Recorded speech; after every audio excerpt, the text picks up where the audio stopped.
Tingnan nyo mga ka-idol, isang lalaki nagpapakain ng isda.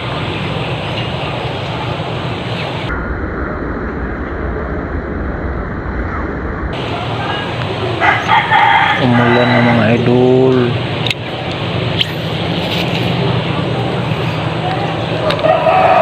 Naku po, umulan.